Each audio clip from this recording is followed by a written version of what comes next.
Hello guys, good day. ZM Tactics, James Pizza po. And this is the ENC Glock 17 Gen 4.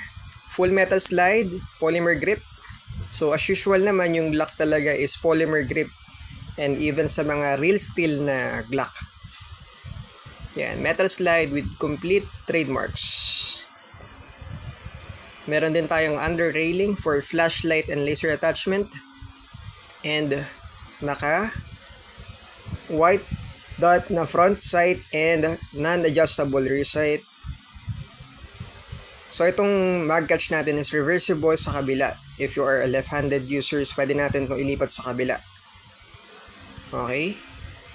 And also, ito yung magazine natin. So loaded na to with .20 and FAF dyno block. So let's see yung chrono niya. And by the way, ito lahat, test fire natin to bago natin ipadala. Just to make sure na working good yung unit, no? And gusto ko lang kayo i-remind na yung mga units natin is normal na nagkakagasgas kapag tinetesting, no?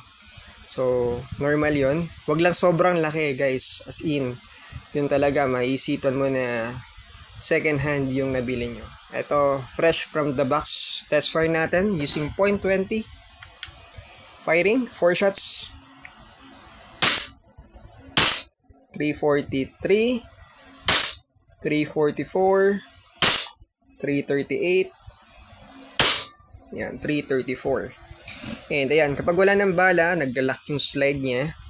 And kapag itatago nyo yung unit, make sure na release the magazine and release the slide and then rest the hammer. Okay? Para hindi stress yung spring natin, no? And kung gusto niyo nito guys, PM lang kayo sa page ZM Tactics Airsoft, ZM Speedsoft. Thank you po.